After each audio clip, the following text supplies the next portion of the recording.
찬송 부르겠습니다. 경배 393장입니다. 경배 393장입니다.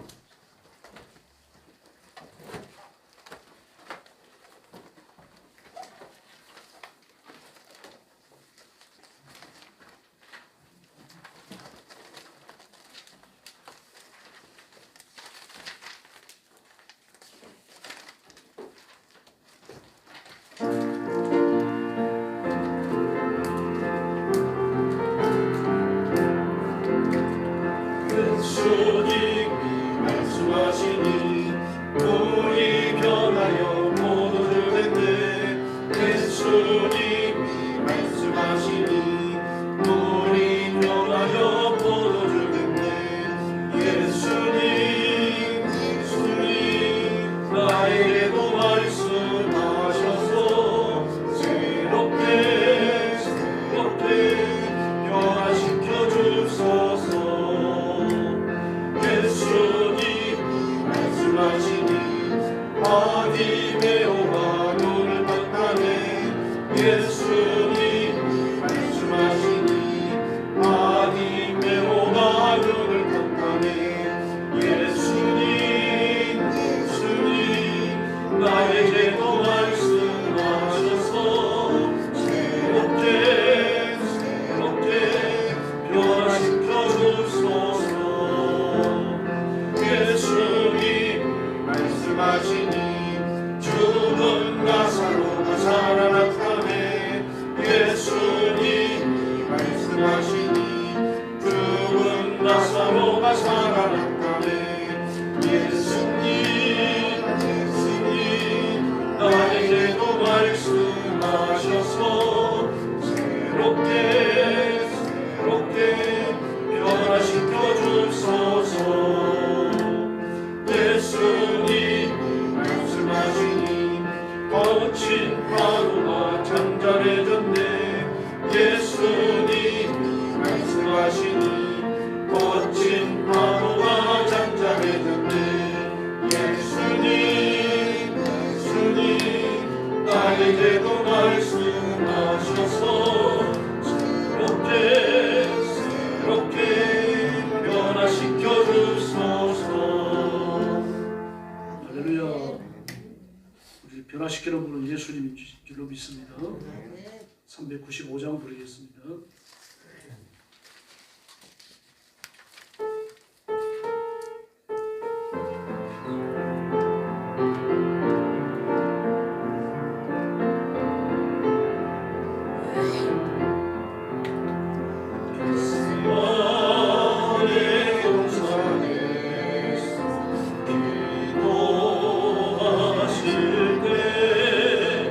주님 깜빡으로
호산나 다윗의 자손께 호산나 불러 왕조의 왕 높은 하늘의 영광을 예수 주 메시아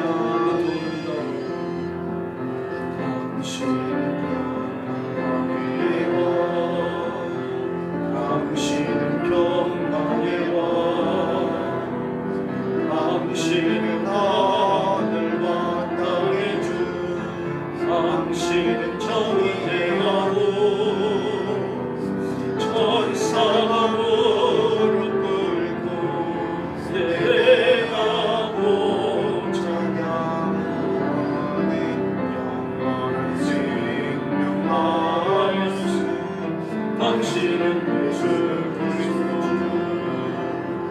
호산나 다윗의 자손께 호산나 불러 왕조의 왕 높은 하늘의 영광을 예수 주 메시아네. 할렐루야. 찬송가 315장 부르겠습니다. 찬송 부르고 박종식 원사님 기도해 주시기 바랍니다.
기도드리겠습니다. 전능하시고 거룩하신 하나님 아버지, 오늘 주일 오후 예배 주님 앞에 예배에 드리게 하심을 진심으로 감사드립니다. 오늘 이 시간 주님 세계에서 너무나 혼란스러운 가운데 있습니다. 주님께서 지켜주시기 바랍니다. 저희들은 너무나 두려운 가운데 있사오니 하나님께서 저희들의 마음을 주님께서 역사해 주시어서 하나님의 이 모든 이 세계의 이 어지러운 것을 주님께서 해결해 주실 것을 믿사옵나이다. 하나님 아버지, 저 생명들을 주님께서 구원하셔서 이 평화가 다시 찾을 수 있도록 주여 인도하여 주시옵기만을 바라고 원하나이다. 저 통치자들의 마음을 주님께서 어루만져 주시어서 그 마음을 돌려 이 세계가 평화에 드는 하루가 되게 하여 주시옵소서. 주님, 저희들은 기도뿐이 할 수가 없습니다. 이 기도를 들어 주시옵소서. 주님, 이 시간 저희 사자 목사님 당 위에 세우셨으니 성령의 말씀으로 저희들의 전파하실 때에 저희들이 그 믿음을 가지고 하나님의 말씀을 전파하시는 목사님 말씀을 마음으로 아멘으로 받으면서 그 말씀을 믿고 저희들이 살아갈 수 있도록 인도하여 주시옵시고 목사님 건강을 강건하게 지켜주시어서 이 사명을 다하시는 날까지 하나님께서 인도하여 주시옵소서. 주님, 저희 목사님 가정을 주님께 맡깁니다. 모든 분들의 건강을 지켜주시옵시고 하나님께서 하늘나라에 가시는 날까지 주님께서 모든 일을 다 주님께서 인도하여 주실 거라 믿습니다. 주님, 저희 영광교회 모든 성도님들 건강을 지켜주시옵시고 하나님을 믿는 그날까지 아프지 말고 주님 앞에 믿음으로 승리할 수 있는 하나님의 성도들이 되도록 인도하여 주시옵소서. 이 모든 말씀 예수님의 이름으로 기도드리옵나이다. 아멘.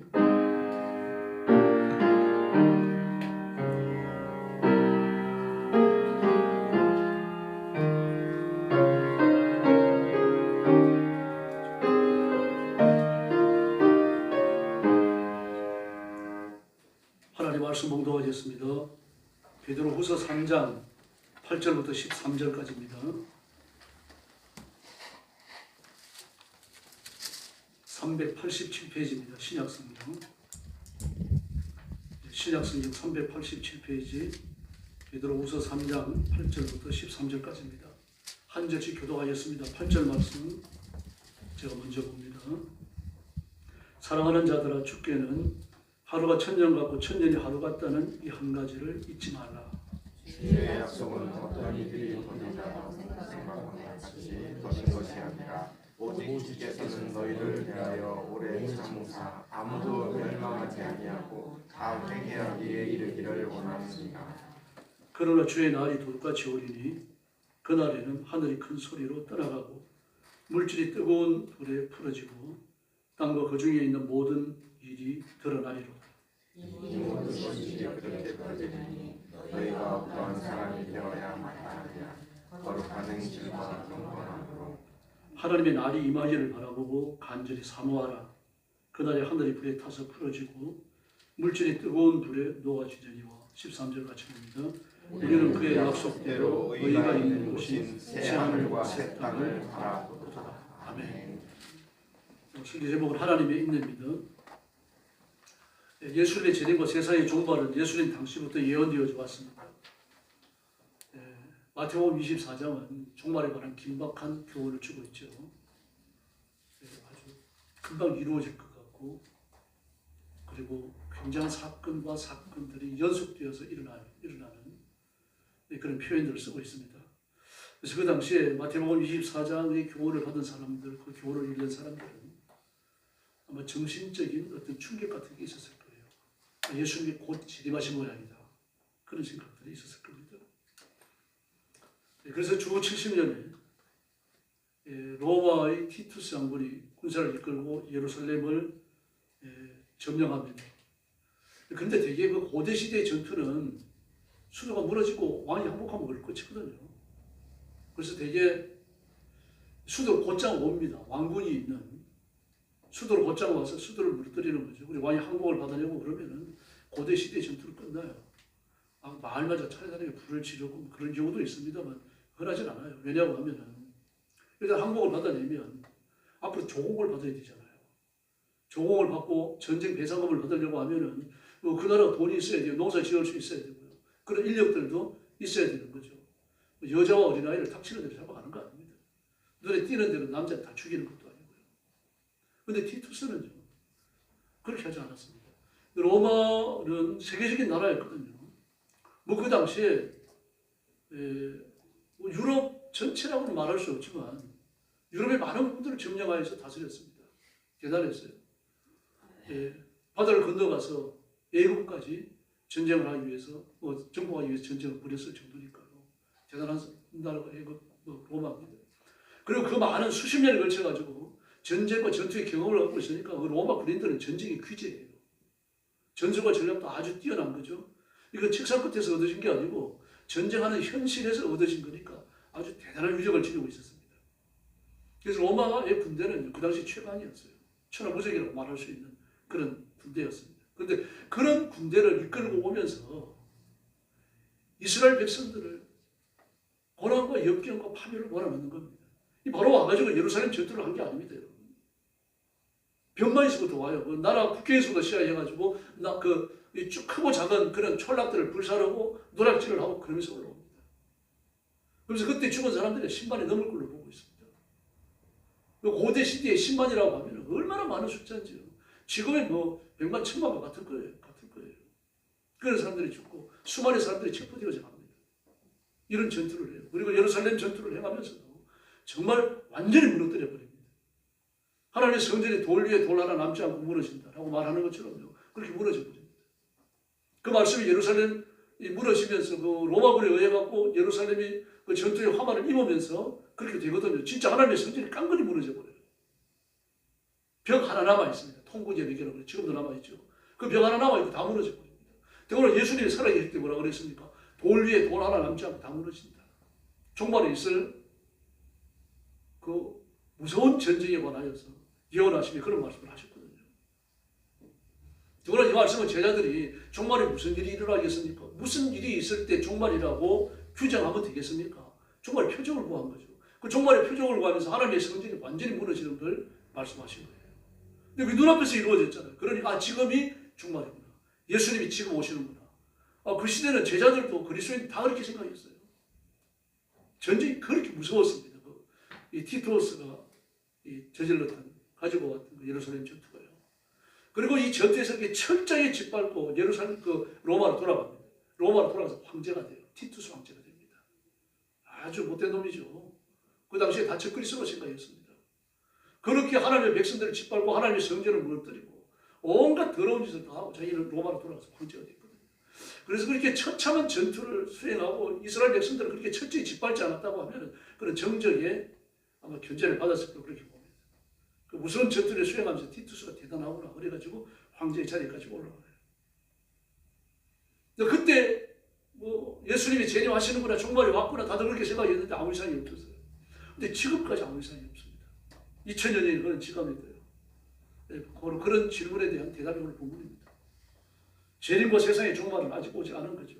그건 하나님의 사랑 때문이신 줄로 믿습니다. 죄인이 회개하기를 기다리시는 거예요. 다른 이유 없습니다. 하루가 천년같이 천년이 하루같이 한 사람이 죄인이라도 더 회개하기를 원하시는 게 하나님의 뜻이거든요. 그러므로 앞으로 복음화가 이루어질 것이고 복음화가 이루어지는 그 세계적 현상의 끝에 중첩되어져서 대환란이 찾아옵니다. 그리고 그때까지 종말은 잠시 보류되는 거죠. 그럼 그 시대가 언제일까요? 몰라요 지금. 지금 전쟁 확대되는 거 보세요. 무섭습니다.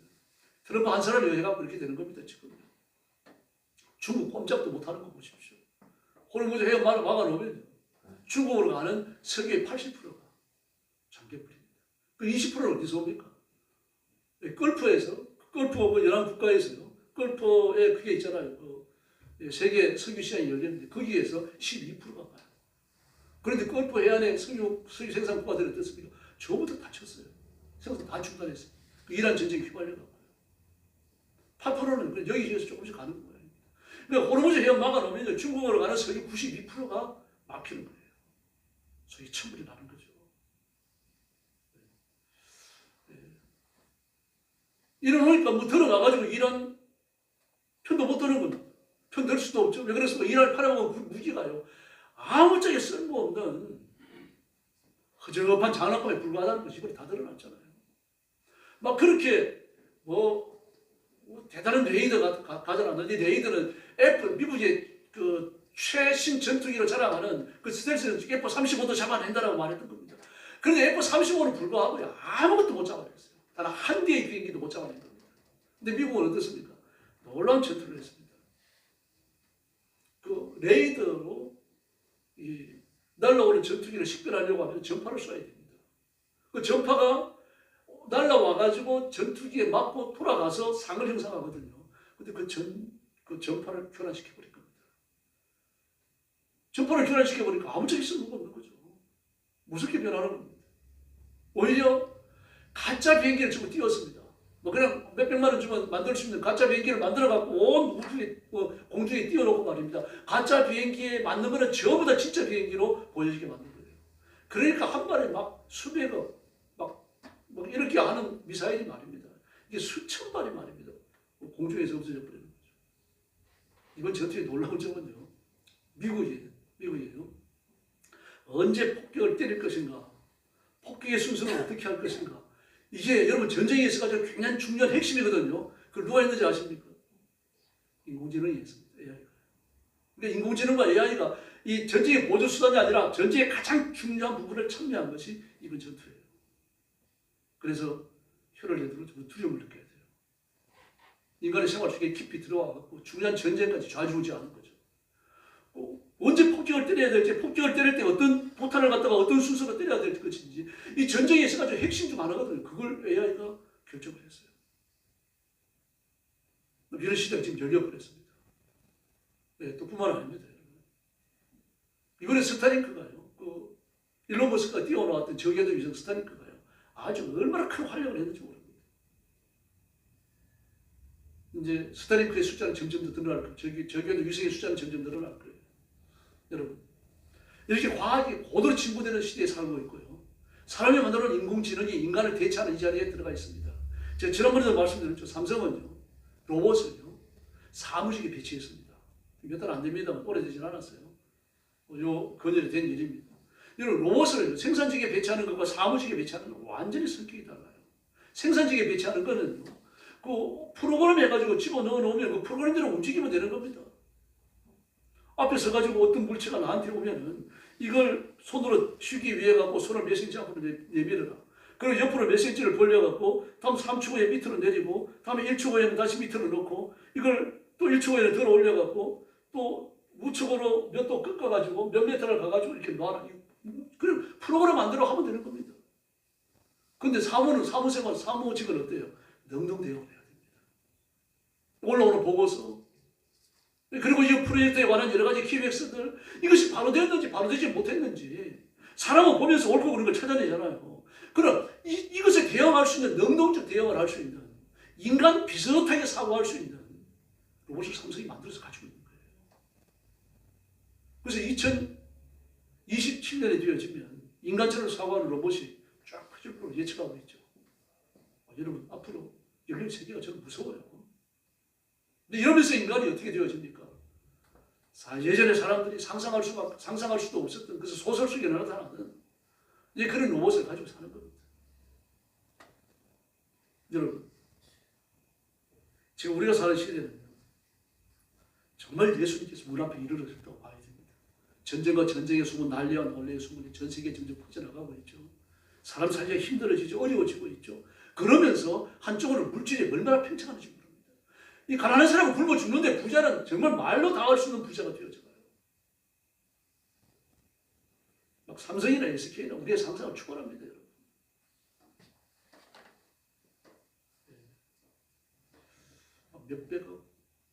몇백억이 아니죠. 몇백조, 1천조의 물건을 팔아치고요. 남는 이익은 얼마나 될까? 2026년도 올해 삼성이 거두어들일 이익을 1천조쯤 될 걸로 예측을 하죠. AMD에서 그렇게 예측을 해서. 물질이 얼마나 팽창한지 몰라요. SK도요. 돈을 얼마나 많이 벌어들였든지. 자기 회사 직원들에게 돈을 많이 벌면 성과급을 나누어주잖아요. 삼성만 해도 성과급에 제한이 있습니다. 근데 SK는 제한이 없습니다. 많이 벌면 많이 버는 대로 마음을 주겠다는 얘기예요. 그래서 이게 직원들만 입이 코에 걸려고 귀에 걸려고 난리가 났습니다, 지금. 이 도대체 물질이 얼마나 많으면 그렇게 했느냐 말입니다. 그런가 하면요, 우리나라에서는요, 노숙자는요, 한 끼 먹이는 음식을 걱정해야 됩니다. 이렇게 빈부의 격차가 굉장히 심해지죠. 그러니까 적그리 속 오면 이런 게 전부 다 순식간에 없어져 버립니다. 여러분, 저는 앞으로 나타날 적그리스도 그의 시대가 궁금하기도 하고 호기심으로 가득하기도 하고요. 두렵기도 해요. 제가 지난번에도 말씀드렸습니다만요. 유럽이요. 단일화됐잖아요. EU가 만들어졌잖아요. 유럽연합체가 만들어졌죠. 그래 실패했죠 이번에요. 유럽연합체가 별로 의미 없어져 버렸어요. 전에는 유럽에 돈이 많을 때는 그 돈 많은 사람들이 돈을 내가지고 가난한 국가에 아주 저리로 구워줬어요. 무상으로 구워주기도 하고요. 그래가지고 저 가난한 나라까지 먹고 살만하게 만들어줬다는 말입니다. 지금은 어떻습니까? 미국이 나토를 지원하는 돈을 전부 빼버렸습니다. 이제는 어떻게 해야 됩니까? 유럽에 살고 있는 사람들이 전부 돈을 내갖고 자기 안전을 자기가 책임을 져야 돼요. 이런 일이 벌어지면 남을 도와줄 수가 없는 거죠. 남을 도와줄 수가 없으니까 백성들의 복지도 해줄 수가 없는 거죠. 그러니까 백성들은 백성들 나름대로 복지가 깎이니까요. 화가 나가지고 대보를 하고 난리가 났잖아요. 그 돈들이 어디서 왔습니까? 전부 다요. 유럽을 유럽답게 만들어주는 돈이 미국에서 온 거죠. 미국이 그 돈을 빼고 나니까 그런 일이 벌어진 겁니다. 왜 그런 일이 벌어집니까? EU가 하나가 되어져갖고 연합체가 되어졌고 돈도 같은 돈을 쓰고 그런데 돈이 같은 돈을 쓴다는 건요. 물질적 수단이 거의 비슷하거나 균등할 때 그게 가능한 거예요. 만약에 영국과 그리스의 경제적 격차가 심하게 나면 화폐 같이 못 써요. 비슷하니까 화폐를 같이 쓰는 겁니다. 그 가난한 나라는 화폐를 같이 쓸 수 있는 그런 능력이 안 되잖아요. 가난한 나라는 화폐 가치가 그렇게 안 되니까. 그런데 돈을 줘가지고 화폐 가치를 높여주는 거예요. 이걸 해왔어요 지금까지. 근데 그 돈이 누구의 돈이었어요? 전부 다 독일이 내는 돈, 프랑스가 내는 돈, 영국이 내는 돈인 줄 알았는데 그게 전부 미국의 돈이었어요. 나토 지원하는 돈 빼고 나니까 다 들어라 버렸습니다. 그럼 왜 그럴까요? 그 본래 못 사는 나라들이 쇼해온 겁니까? 쇼한 거죠. 가장 중요한 이유가 뭡니까? 전부 다 돈의 가치를 평준화하기 위해 갖고 뭐 백성들이 잘 살도록 하고 돈을 줘서 말입니다. 막 이렇게 경제성을 높여주는 거 주봤어요. 근데 뭘 못한 겁니까? 빚을 해결 못한 거예요. 빚을 1억을 지고 있는 사람과 빚을 1,000만을 지고 있는 사람과 경제 규모가 같을 수가 없죠. 경제 상황이 같을 수가 없다는 얘기입니다. 그 빚을 같이 할 방법이 없습니다. 빚을 탕감해 주기 위해서는 1,000만원짜리 돈 이거 갖고도 안 돼요, 여러분. 근데 지금 보세요. 우리나라만 하더라고요. 세상에 어떻게 하면 한 회사가 1,000조를 벌어들일 걸 예측할 수 있을까요? 수백 조를 벌어들이고요. 어떻게 하면 회사가 성과급을 나눠봤는데 그 상한선을 없애버릴 수 있을까요? 물질이 엄청 팽창해졌죠. 그건 아주 굵어진 거예요. 전 세계적으로 마찬가지입니다. 그럼 가난한 나라에도 가난한 사람에게도 이 사람들의 돈을 갖다가 줘야 될 거 아닙니까? 이렇게 하면 어떻게 해야 됩니까? 물질이 더 많아져야 돼요. 갖다 주더라도 내게 아무 이상이 없어야 되는 거죠. 뭐 그렇게 대단한 돈을 줄 수 있습니까? 그건 어려운 일이죠. 이걸 누가 합니까? 적그리스도가 해요. 그걸 하는 장치가 뭡니까? 666입니다. 지금 666에 사용되어질 수 있는 모든 준비는 다 갖춰졌어요. 그래서 적그리스도가 무섭습니다. 그런 나타나서 모든 가난한 사람을 전부 다 부자로 만들어놓고 가난한 국가의 빚들도 다 없애버립니다. 이러려고 하면 새로운 화폐가 나타나야 되죠. 제가 또 말씀드리는 트럼프가 앞으로 비트코인을 봐라. 한국 돈으로 한 개에 100억을 할 수도 있다. 그건 거의 꿈이에요. 한 개에 100억을 한다면 비트코인만 갖고 온 세계의 경제가 평준화됩니다. 미국 돈도 갚을 수 있고 발견된다고 하는 중국도 빚도 갚을 수, 다 갚을 수 있어요. 우리나라도 4,860억이라 그러는 60조 원이라 그러는 거 다 갚을 수 있어요. 그럼 비트코인을 그렇게 쓸 수 있느냐? 못 씁니다, 여러분. 왜 그렇습니까? 비트코인을 만든 주체도 없으며 관리하는 주체도 없습니다. 그래서 인터넷에 떠 있는 돈일 뿐이에요. 앞으로 나오는 디지털 화폐는 반드시 만들어낸 주체가 있어야 되고 관리하는 주체가 반드시 있어야 됩니다. 미국이 되고 싶어 하는 거죠. 미국을 신뢰할 수 없어요. 신뢰 다 잃었습니다. 근데 그걸 패권을 전부 크고 손에 주려고 하는 거 아닙니까? 그게 전투의 속사정이에요, 여러분. 이란 전투의 속사정입니다. 여러분, 적그리스도는 이런 식으로 경제를 막 발전시키고 물질을 팽창시키고 그 팽창된 돈의 평준화를 만들고 그렇게 하지 않습니다. 다른 방법을 가지고 옵니다. 모든 사람들이 고개를 끄덕거리는 방법입니다. 한 나라에 굴복하는 게 아니라 적그리스도에 굴복하는 모든 것이 이루어지는 그런 시스템. 그런 시스템이 나올 수 있느냐? 앞으로 나옵니다. 지금은 안 되죠. 앞으로 나와요. 보십시오, 여러분. 어찌 우리가 살아서 그 세상을 볼지 모릅니다. 제가 반복해서 얘기하는 겁니다. 어쩜 우리가 성경대로 믿고 성경대로 살아가는 마지막 세대일 수 있다고요. 지금 기독교만 무너지는 게 아닙니다. 해인사 아시죠? 해인사요. 가야산에 있는 해인사. 그 불교의 핵심 그 절 아닙니까? 얼마나 중요한 절이에요. 그 절의 중들이요. 비구니하고 바람을 피워갖고 지금 한두 해가 된 것도 아니고 난리가 났습니다. 그 가야산 주변에 모텔이 여러 개가 있거든요. 그 모텔이 바람 피우는 중들 때문에 먹고 산다고 할 정도로요. 아주 웃기지도 않아요. 그러니까 지금 가야산에 폐쇄할 지경이 되어졌고 가야산을 찾는 그 불교 신도들의 발걸음이 떨어진 거죠. 그 영향이 너무 강하니까 다른 절은 그러지 않을까 의심의 누출이 바라고 오늘서 불교가 무너지는 겁니다. 작년 한 해 동안 2025년도에요. 조예종에서요. 불교 전체가 아니고 조예종에서 중이 되려고 계를 받은 사람이 6명밖에 안 된답니다. 6명밖에요. 조예종 발표한 겁니다. 조예종에서요. 다시 말해서 우리 식으로 얘기하자면 목사 안수를 받은 사람이 합동체 교단 내에서 한 해 6명밖에 안 나왔다는 뜻이에요. 이런 시대입니다. 총체적으로 무너지죠. 어디가 무너집니까? 절대적 가치를 주장하는 쪽은 다 무너지고 있어요. 상대적 가치를 주장하는 쪽은 흥하고 있습니다. 적그리스도가 나타나는 모든 상황들이 이렇게 만들어집니다. 그래서 적그리스도가 나타나서 온 세상을 물질로 팽창하게 만들고 잘 사는 사람, 못 사는 사람 전부 평준화 만들고 말입니다. 뭐 높아진 것을 낮추고 낮아진 것을 높이고 말이죠. 어그러진 것을 전부 다 바로잡고 막 이런 일을 해나가면서 세상 사람 인기를 한 몸에 얻죠. 그 전쟁이 소멸됩니다. 트럼프 아무리 소리를 외쳐봐야 이란이 한국 안 합니다. 적그리스도가 나타나면 한 번 만나면 됩니다. 막 이런 일들이 세계 도처에서 일어납니다. 그리고 나서 교회를 핍박하기 시작하는 거죠. 왜 핍박합니까? 이런 평화의 무덤, 이 자기가 가지고 있는 절대적 권세, 이것을 깨뜨리는 것은 기독교밖에 없거든요. 우리는 구세주가 예수님 한 분이신 줄로 믿습니다. 3일 잘하는 밖에 없습니다. 적그리스도는 자기가 하는 거죠. 자기가 나서서 평화를 줬고, 자기가 나서 못 사는 사람 살려줬고, 자기가 나서가지고 못 사는 국가 가난 전부 다 부자로 만들어줬고, 자기가 다 한 겁니다. 하나님이 하시기 아무것도 없다고 막 따지는 거죠. 그러니까 내가 하나님이다. 인간이 몸을 입은 내가 하나님이다. 그렇게 말할 때 사람들이 다 굴러와야 되어 있습니다. 그런 주장과 뭐가 같이 나타납니까? 거짓 선자에서 일어나는 기적이 함께 나타나요. 적그리스도는 죽었다가 살아날 겁니다. 계시록 13장에 나오는 것처럼요. 대가리가 7개인데 그 중에 하나가 죽은 것 같다가 살아난다고 그러잖아요. 그 부활을 흉내냅니다, 여러분. 이걸 거짓 선지자를, 적그리스도를요, 메시아라고 주장하는 강력한 근거가 될 거예요. 그러므로 아직 적그리스도 나오지 않았습니다. 그래서 우리가 이 시대를 바로 분별해야 됩니다. 하나님 말씀이 굳게 서야 할 줄로 믿습니다. 그래서 오늘 본문이 뭐라 그럽니까? 종말이 오기는 오는데 도적같이 온다고 그랬어요. 도적같이 온다.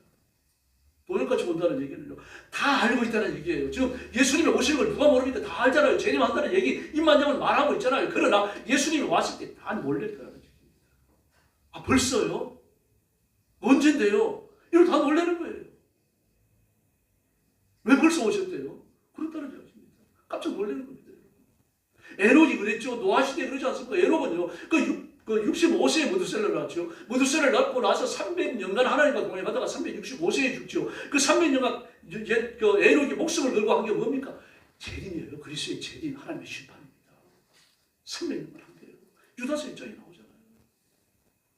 그 생명을 걸고 그 시대에, 이 노아 홍수가 일어나기도 이전 시대에, 노아가 활동을 하기도 이전 시대에 에녹은 일어나가지고 종말에 있으러 하나님의 심판을 내셨다는 얘기입니다. 그걸 들을 때 사람들이 어떻게 생각했어요? 미친놈이야, 감정이 안 그랬겠습니까? 근데 그런 말을 들으면서 300년간 충성했고요. 하나님 그를 죽음 없이 변화시켜서 천국에 데려가신 줄 믿습니다. 노아는 종말에 대해 120년을 외쳤어요. 120년을 외쳤습니다.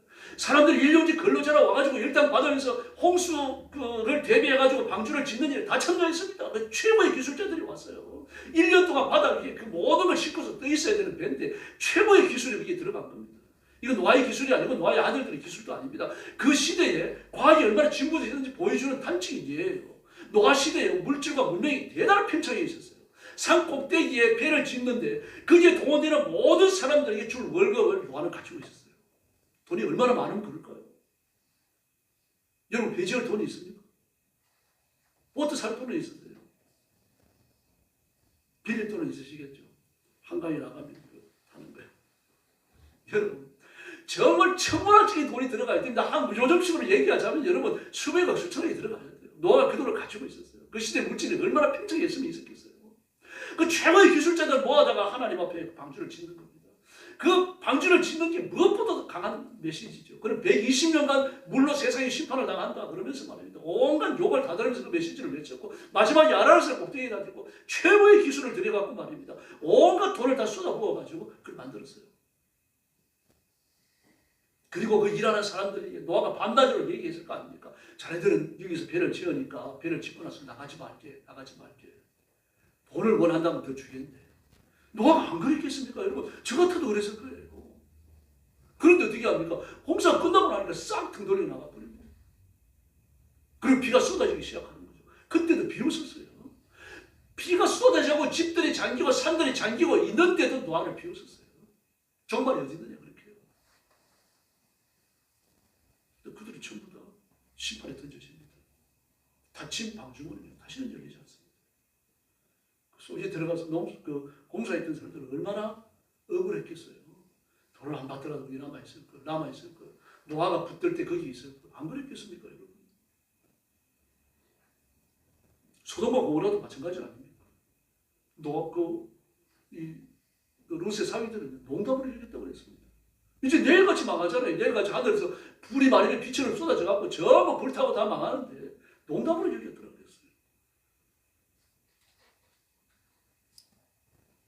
그래서 종말은 드디어 옵니다. 하루가 천년같이 천년이 하루같이 고장난 시기에 대한 얘기가 아니죠. 하나님 인내, 죄인들이 회개하기로 돌아오기를 기다리시는 하나님 인내에 대한 얘기입니다. 그러나 도적같이 옵니다.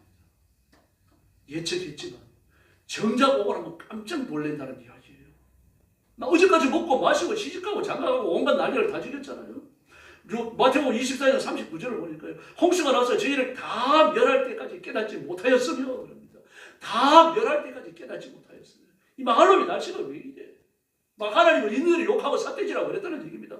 그런데 뭐라고 말합니까? 마태복음 24장 39절을 보니까 인자가 이 마음도 그러하리라 라고 말하고 있습니다. 소돔과 고모라의 심판도 마찬가지입니다. 어젯밤까지만 해도 아무 이상이 없었어요. 온갖 죄를 지으면서 살아왔습니다. 그런데 갑자기 온 도시가 불로 망한다고 하니까 농담으로 여기는 거죠. 하늘에서 불이 쏟아지는데도 말입니다. 그래서 깨닫지 못합니다. 누구 따라서 나가는 사람이 없습니다.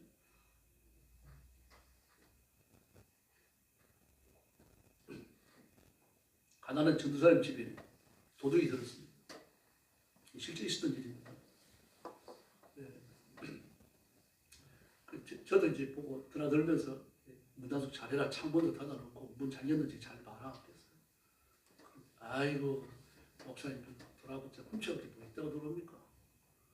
그러고 다녔죠. 근데 진짜 도둑이 들었어요. 그래 어떻게 되겠습니까? 깜짝 놀라는 거죠. 아니 뭐 훔쳐갈 게 있다고 우리 집에 도둑이 들었어요. 그 도둑을 뭐 훔쳐갈 게 있는 겁니다. 깜짝 놀라는 거죠. 만약에 준비하고 있었다고 하면 놀랄 일이 없는 거죠. 준비하고 있었으니까. 마태복음에서 뭐라고 말씀하십니까? 예수님이 이 땅에 오시는 것은 도적이 밤에 오는 것처럼 온다고 말했죠. 도적이 오는 것처럼요. 그 유대인들은요, 뭐 창문이라는 게 없어요. 사방이 다 담벼락입니다. 담벼락에 들어가는 출입문이 있습니다. 그리고 한쪽에 창문이라고 말할 수 없는 숨구멍 하나 있습니다. 그게 벽돌 한 장 끼웠다 뺐다 하는 거예요. 낮에는 빼놨다가 밤이 되면 끼워놓고 찬바람 들어오지 못하는 거예요. 그러는 겁니다. 그리고 문 앞에도 그냥 한 칸에서 다 살았어요. 그때 예수님 당시에 유대인들 다 가난했습니다. 우리도 옛날에 가난했는데 한 칸에서 다 사는 거예요. 그래서 우리는 막 부엌도 따로 있고 방도 따로 있고 어떤 뭐 다른 방도 하나 따로 있고 그렇잖아요. 최소한 3칸은 되잖아요. 근데 유대인은 그게 한 칸입니다. 한 칸에서 한쪽에 화도 걸어놓고 거기다 밥을 해먹고 한쪽에 몽기고 그걸 걸어놓고 양이 몇 마리 안 되면 밤 되면 양까지 들어와요. 그럼 어떻게 잡니까? 그러니까 바닥이 흙바닥이 아니니까 뭘 갖다 놓는가 박석을 깔았어요. 손바닥만한 얇은 돌을 갖다가 바닥에다 쫙 까는 겁니다. 그리고 밤이 되어지면요 문을 닫고 침대를 눕히는 거예요. 낮에는 침대를 올려놓습니다. 벽 쪽으로. 그리고 문을 열고 나가요. 그 밤이 돼가지고 침대를 놓고 그 침대에 식구들이 다 누워 자는 거예요. 그 도둑이 어디로 들어오겠습니까? 성경으로 벽을 뚫고 들어온다고 그러잖아요. 그 벽밖에 뚫을 게 없죠. 벽도 흙에다가 진흙에다가 역청을 섞은 겁니다. 힘이 세지 않은 놈은 못 뚫어요. 너희들은 기운이 없어서 못 뚫는데 이걸 뚫고 들어온다고 했습니다. 막 그런 일이 일어났을 때 얼마나 놀라겠습니까? 성경에 보세요. 밤에 빵 하나 얻으러 간 사람들 있죠. 그 얼마나 친한 친구 같아요. 밤에 빵을 얻으러 가겠어요. 근데 그 친구가 뭐라 그럽니까? 빵 하나 내놔라. 안 주면 너 전료한다. 뭐 빵 먹고 얼마나 부자되니 빵 하나 내라. 난리가 납니다만. 아무나 찾아가서 그러면 큰일 나죠. 아주 친한 친구예요. 근데 뭐라고 말합니까? 내가 식구들과 함께 누웠는데 어떻게 빵을 줄 수 있겠느냐. 근데 네가 하도 그러니까 내가 안 줄 수 없다. 그 자는 식구들 전부 다 깨워갖고 침대 들어놓고 그리고 빵 주는 거예요. 유대인들이 그렇게 살았습니다. 그러니 도둑이 와가지고 벽을 뚫고 들어올 때 얼마나 놀라겠습니까? 근데 성경은 뭐라고 말합니까? 인자 이맘도 그렇다라고 말해요. 인자 이맘도. 그런데 도둑이 들어올 줄 알고 야곱 왕이 이맘에 머리맡에 두고 사는 사람은요. 놀래긴 놀래지만 대비가 되어 있잖아요. 우리가 그래야 됩니다. 우리가 세상의 문화를 다 벗을 수 없고 세상의 문명과 던지고 살 수는 없어요. 그러나 그렇게 살더라도 우리 이 생각이 않테나 의식이 않테나는 예수님의 재림에 가 있어야 할 줄로 믿습니다. 그래서 온 세상을 살펴야 돼요. 예수님이 어디까지 오셨나? 언제쯤 예수님이 오실까? 지금 이것은 예수님 재림의 징조 중에 어디에 속할까? 이것을 분별해야 된다는 말입니다. 재림의 시점은 감춰져 있습니다. 재림은 반드시 있는 역사적 사실이지만요. 오늘 본문에도 나오잖아요. 역사적 사실이지만 그러나 재림의 시점은 감추어져 있어요.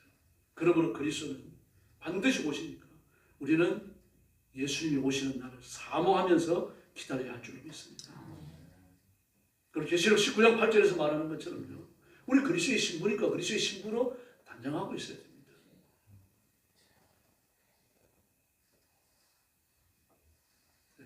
플레님은 저거 만든 사람 아닙니까? 마이신 만든 사람이요. 굉장한 학자입니다. 근데 오직 연구밖에 하는 게 없어요.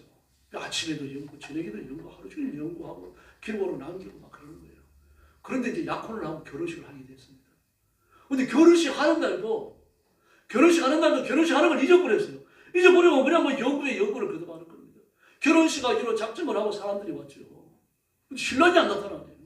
신부 쪽에서 난리 났잖아요. 막 바람 맞은 줄 알고 막 분위기가 엄청나게 돌아가는 거죠. 그래서 막 쫓아와 보니까 그냥 혼자 연구하느라고 난리예요. 그 신부는 막 최고의 모습을 하고서 기다리고 있는데 신랑은요. 그리고 걸음만 붙이고 그래 가는 거예요. 그러니까 여러분, 우리 예수님은 연구에 미쳐 빠진 학자가 아닙니다. 온 세상의 주인이시고 역사의 주관자, 왕이신 줄로 믿습니다. 그 예수님이 이 땅에 재림하실 때요. 사도행전 1장, 2장을 보세요. 최고의 모습을 하고 오셔요. 최고의 모습을 하고 오십니다. 그러면 최고의 신랑을 맞이할 우리는 어떻게 준비해야 됩니까? 역시 최고의 신부로 준비해야 할 줄로 믿습니다. 자기를 단장해야 돼요. 그럼 나를 어떻게 단장할 겁니까? 말씀에 대한 순종밖에 없습니다. 뭐 예수님 앞에 설 때 무슨 옷을 입을까? 그거 우리가 걱정할 거 아닙니다. 이 옷 안 입어요, 여러분. 머리는 어떻게 할까? 그것도 걱정할 거 없습니다. 예수님이 재림하실 때 여러분은요, 가장 헬스하고 멋있는 헤어스타일을 갖게 됩니다. 뭐 여러분은 여전히 그거 보면 알잖아요. 아이고, 제가 뭐 동네 판단에 좀 그래도 좀 강남 가서 했겠는데 알잖아요. 그래 예수님이 오시면 최고의 헤어스타일이에요.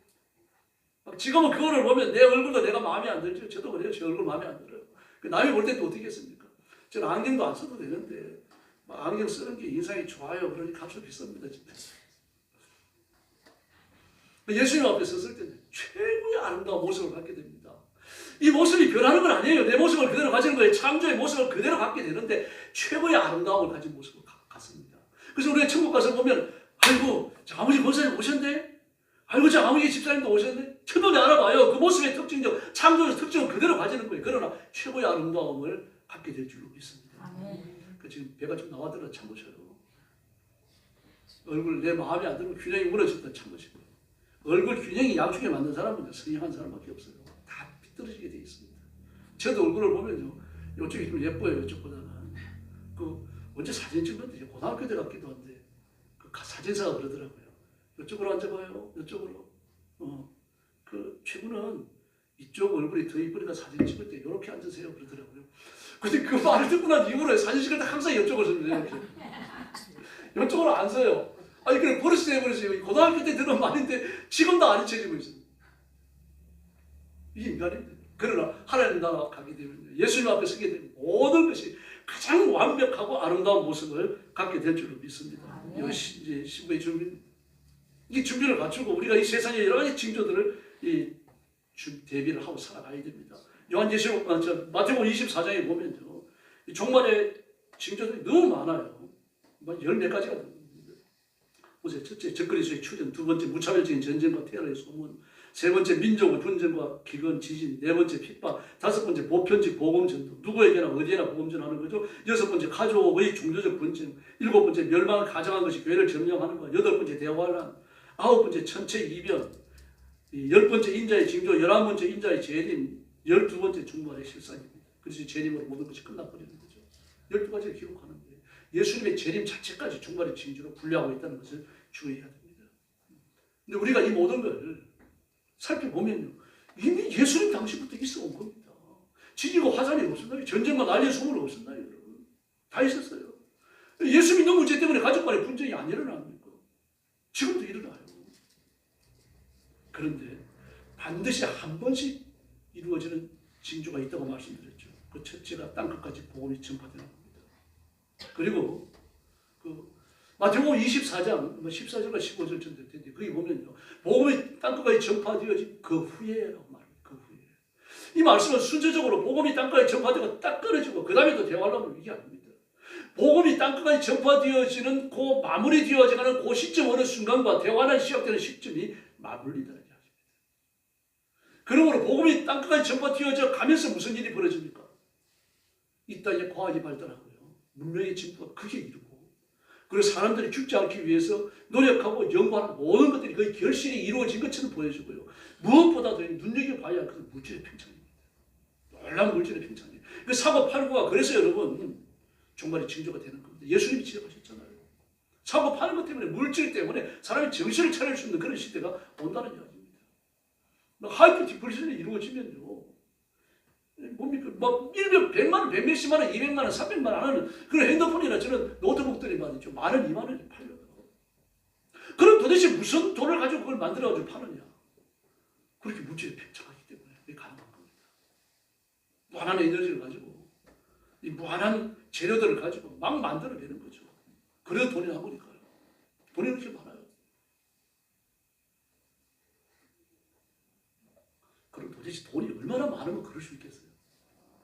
개인에게 재산이 1조 원짜리 있으면 그럴 수 있을까요? 목사님이 1조 원쯤 있어야 제가 마음껏 한번 써보겠습니다. 어떻게 쓸 건데요? 여러분, 돈을 가진 사람이 자기를 위해 쓰는 게 아닙니다.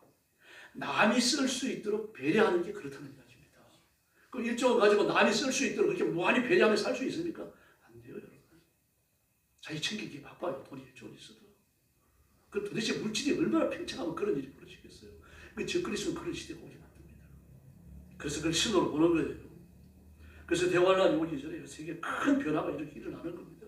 누가복음 17장 26절을 보니까 노아의 때에 된 것과 같이 인자의 때도 그러하리라 라고 말합니다. 노아가 방주에 들어가던 날까지 사람들이 먹고 마시고 장가들고 시집가더니 홍수가 나서 저희를 다 멸하였으며, 롯 때도 마찬가지입니다. 28절에 보니까요, 롯의 때와 같으니 사람들이 먹고 마시고 사고 팔고 심고 집을 짓더니 롯이 소돔에서 나가는 날에 하늘로서 불과 유황이 비오듯 했다라고 말하는데, 30절에요, 인자에 나타나는 날에도 그러하리라. 할렐루야. 정신 차립시다. 그러나 그리스도를 배신하고 팽창한 물질을 선택하는 사람들, 사람이 늙지 않고 죽지 않는다는 이 말에 현혹되어져 갖고 적그리스도 앞에 엎드려진 사람들은 기억 다 버려집니다. 지옥의 형벌이 버려집니다. 한 사람도 남김없습니다. 예수님 시대도 마찬가지라. 예수님께서 막 병자를 고치고 악한 영들을 쫓아내고 많은 사람들에게 추앙을 받고 잘못 가르쳐왔던, 잘못 배워왔던 하나님의 말씀을 바로 잡아가지고 바로 가르치니까 막 그걸 듣는 그 막 평민들의 귀는 활짝활짝 열려요. 예수님이 어느 곳에 모이는지 미리 정탐을 해가고 알아내가고 미리 가서 기다리고 있어요. 예수님 설교 듣고 기적의 현장 좀 보려고요. 근데 그걸 보는 지도자들은 어떻습니까? 예수님을 귀신 들였다 그랬죠. 그걸로 안 되니까 죽이려고 하잖아요. 몰라서 그렇습니까? 아는 사람들이에요. 예수님이 누군지 뚫어지게 아는 사람들이에요. 그러니까 성령을 회방하는 자는 별다고 사함을 받지 못한다 그랬잖아요. 성령의 권능으로 예수님이 행하시는 기적이 그 결과라고 하는 걸 다 안다는 이야기예요. 그걸 부인하는 겁니다. 기독교 신앙이 성경적 삶이 어떤 것인지 알고 구원이 어떤 것인지 알고 천국과 지옥이 있다는 걸 알지만 어떻습니까? 물질의 팽창과 극으로 발달하는 문명의 이기를 누리기 위해 가지고 고의적으로 부인하는 거예요. 히브리서 6장에 나오는 것처럼요. 한번 빛이 모르고 승리에 참여한 바 되었다가 나간 자들은요 구원받지 못합니다. 그럼 대환란의 시기가 언제일까요? 그건 모릅니다. 감추어져 있습니다. 그러나 분명한 건요. 마태복음 24장 9절로 22절의 말씀을 보면 복음의 세계적 확산의 그 끝부분 어느 지점과 그리고 대환란의 시작 지점이 겹친다는 사실입니다. 그래서 누가 보더라도 징조라고 말할 수 있는 그런 뚜렷한 성격을 가지는 그런 대환란이 옵니다. 이 대환란이 오면 모든 교회와 모든 그리스도인들은 지금 파괴당합니다. 이게 옳다는 완벽한 원리가 세상에 제공됩니다. 기독교를 눈에 보이는 대로 죽이고 교회를 불태우더라도 양심의 가치가 순통한 것 같은 느낍니다.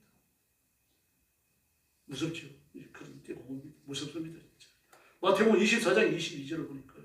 그 날들을 감하지 아니하셨으면 모든 육체가 구원을 얻지 못할 것이나 그러나 택하신 자들을 위하여 그 날들을 감하리라. 할렐루야. 뭐 여기에 대한 잘못된 해석도 있습니다만 시간이 많이 갔으니까 다음에 보도록 하고요. 이 대환란이 일어날 때 그리스도인이 어떻게 해야 됩니까? 끝까지 믿음을 지켜야 됩니다. 인내로서 구원을 얻는다고 말씀하셨죠. 그리고요. 하나님께서 데려가셔요. 저는 이 사실을 확실히 믿습니다. 계시록 3장 10절부터 11절이에요. 내가 나의 인내의 말씀을 지켰은즉 내가 또한 너를 지켜 시험의 때를 면하게 하리니 이제 시험이 어떤 시험인지 설명합니다. 이런 장차 온 세상에 임하여 땅에 거하는 자들을 시험할 때라. 할렐루야. 이런 시험이 없었어요. 국지적으로 있었죠. 국지적으로요. 북한에 그렇고 중국에 그렇고요. 전쟁이 일어나서 전쟁터에 그랬고요. 그리고 온 세상이라고 말합니다. 이게 벗어날 자가 아무도 없어요. 온 세상에 임하여 땅에 거하는 자들을 시험할 때라 그랬습니다. 그런데 뭐라고 말합니까? 내 멸류관을 굳게 잡아 아무도 빼앗지 못하게 하라. 굳게 잡으라는 얘기죠. 근데 시험의 때를 면하려면 어떻게 면하게 할까요? 저도 모르겠습니다. 그러니까 분명히 면하자고 했으니까 하나님이 데려가실 줄 믿어요. 저는요. 이게 제 생각입니다만요. 어떻게 데려가십니까? 죽음입니다. 어떤 방식으로 죽는지 모르겠습니다. 그러니까 하나님 분명히 데려가십니다. 대부분의 성도를 데려가시고요. 그리고 적지 않은 숫자가 또 대환란을 통과하게 될 겁니다. 그래서 마태복음 24장에 보니까 뭐라고 그럽니까? 그 환란의 날이 오면은 그렇게 극심한 고통이 오는 것을 눈으로 보면 도망가라고 그랬죠. 당장 도망가라. 지붕에 있다가 내려오지 마라. 뭘 가지러 집에 가지 말고 옷을 벗어놓고 반일을 하고 있다면 옷 가지러 가지 말고 그냥 도망가라고 말해요. 도망가야 됩니다. 도망갈 때가 있을 거 아닙니까? 다시 말해서 대환을 피해가지고 그리스도인들이 모여 사는 특별한 장소가 있을 거라는 얘기입니다. 그 찾아가라는 얘기입니다. 그러나 도망가서 안 되는 사람들이 있습니다. 대환란의 마지막 이삭 죽기에 되는 전도자가 있어요. 누군지 몰라요. 저는. 하나님이 그런 사명을 준 사람은 도망갈 수도 없고 깨달아야 자기가 알아요. 남습니다. 한 사람 영혼 구하고 순교할 수도 있고 두 사람 영혼 구하고 순교할 수도 있습니다. 그러나 하나님은 대환란 중에도 반드시 이삭 죽기로 하나님의 백성들을 건져내실 줄로 믿습니다. 그때 인내해야 됩니다. 계시록 14장 11절 이하를 보니까요. 그 고난의 연기가 세 세트로 올라가리로다. 짐승과 그의 우상에게 경배하고 그 이름의 표를 받는 자는 누구든지 밤낮 쉼을 얻지 못하리라 하더라. 성도들의 인내가 여기 있나니 저희는 하나님의 계명과 예수 믿음을 지키는 자니라. 또 하나 특이한 표 중에 하나가 우주의 대절편입니다. 좀 다음에 말씀드릴게요. 이게 베드로후서 3장과 계시록 6장과 계시록 21장에 자세히 설명되어 있습니다. 우리가 사는 세상, 아담과 하와의 범죄 때문에 죄인들이 살기에 합당한 땅으로 저주되어진 온 우주, 이건 하나님의 저주의 시든 앞에 완전히 파멸당하고 없어집니다. 그래서 새하늘 같은 땅, 하나님의 나라에 들어가게 될 줄로 믿습니다. 잘 믿읍시다. 신앙생활하고 소망을 가지셔야 돼요. 이 땅 위에서 우리가 그래서 크고 작은 일에 너무 매달리지 마시고 큰 눈으로 보셔야 됩니다. 그래서 지금 일어나고 있는 여러 가지 크고 작은 일들, 정치적 결단, 또 트럼프의 역할들 다 눈여겨봐야 할 것 같습니다. 그러나 그 어떤 일들도 우리가 예수님께 집중하는 것보다 더 중요할 수도 없고 더 클 수도 없습니다. 예수님 바라보고 십자가 붙들고 끝까지 승리하는 지혜로운 신부들이 되기를 예수님의 이름으로 축원합니다. 자비하신 아버지 하나님 감사합니다. 우리가 이 땅에 육신을 갖고 살면서 여러 가지 일들에 매달립니다. 물질 때문에, 사람들과의 교류 때문에, 먹고 마시는 문제 때문에, 돈 버는 문제 때문에 우리가 발목이 붙들릴 때가 있습니다. 혹시 그런 일이 벌어지더라도 거기에 내 마음을 쏟아붓고 인생을 몰입하지 않도록 도와주시고 내 생각과 의지와 인생의 무게는 예수님께만 두고 살게 하여 주시옵소서. 재림이 눈앞에 이르렀다는 사실을 깨닫고 자신을 쳐서 예수님 앞에 복종시키며 예수님의 재림을 기다리고 재림하시는 예수님을 기쁘게 영접하고 마지막으로 주님 앞에 인정받는 지혜로운 신부들이 되게 하여 주시옵소서. 예수님의 이름으로 간절히 기도 올리옵나이다. 아멘.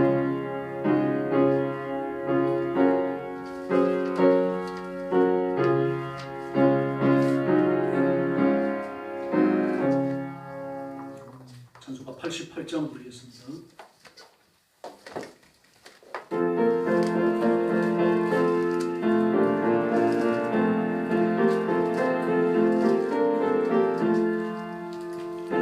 내 진정 사모하는 친구가 되신 구주 예수님은 아름다워라. 산 밑에 배탑하여 빛나는 새벽 주님 영원할 때라 주옵도록. 내 약한 처에 큰 위로 되시며 나 외로울 때 좋은 친구라. 주는 저 산 밑에 배탑 빛나는 새벽 이 땅 위에 비질 곳이 없도록. 내 맘의 모든 염려 이 세상보다 주님 항상 같이 하여 주시고 신이 마음을 당할 때에 나에게 조심을 잊지 사랑해 주시네. 온 세상 날 버려도 주 예수 안 버려 끝까지 나를 돌아보시니. 주는 저 산 밑에 배탑 빛나는 새벽 이 땅 위에 비질 곳이 없도록. 내 맘을 다하여서 주님을 따르 길이 나를 사랑하리니. 얼굴이 두렵지 않고 창고도 걸어 그는 높은 산성 내 방패시. 아멘. 내 영혼 먹이시는 그의 눈이로 나 친히 주를 뵙기 원하네. 주는 저 산 밑에 배탑 빛나는 새벽 이 땅 위에 비질 곳이 없도록.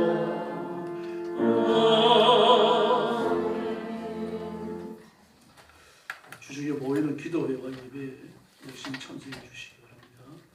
옆에 있는 분들하고 인사 나눠주시기 바랍니다. 한 번 더 인사하시죠. 지혜로운 신부가 됩시다. 할렐루야. 축도하겠습니다.